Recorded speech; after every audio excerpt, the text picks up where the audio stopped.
উত্তর ২৪ পরগনার দত্তপুকুর যশোর রোড বা ৩৫ নম্বর জাতীয় রোড ধরে বামনগাছি চৌমাথা পেরিয়ে তেঁতুলতলা মোড়, তার ডান দিক ধরে এগোলেই নকশার রাস্তা।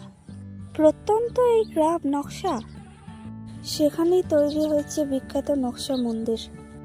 এই মন্দির সর্বমঙ্গলা মঙ্গলময়ী সতীমাতা তারা মায়ের মন্দির।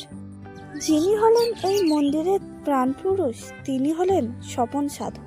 প্রায় ৪৮ বছর ধরে সাধনা করেছেন এই ৬৫ বছরের সাধু।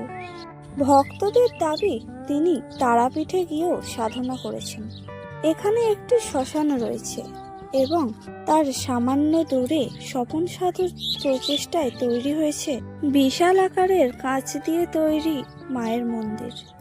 স্বপন সাধুর দাবি তিনি তারা মায়ের দর্শন পেয়েছেন এবং দেবের কৃপাতেই তৈরি হয়েছে এত বড় মন্দির।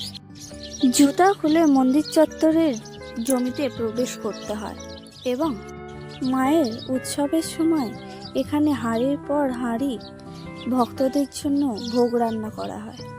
এই মন্দির চত্বরে রয়েছে একটি পাকুড় গাছ। বলা হয় এই পাকুড় গাছের নিচেই স্বপন সাধু তার সাধনা করতেন। পাকুড় গাছটি একটি ঘটকে আঁকড়ে ধরে রয়েছে।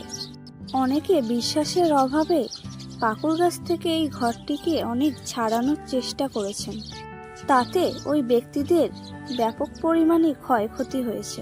এমনকি ওইসব ব্যক্তিদের মধ্যে কেউ কেউ মারাও গিয়েছেন। ভক্তদের দাবি তারা বিপদে আপদে এই মায়ের মন্দিরে স্বপন সাধুর কাছে ছুটে আসেন এবং স্বপন সাধু তাদের কথা শুনে তাদের বিপদের প্রতিকার করেন।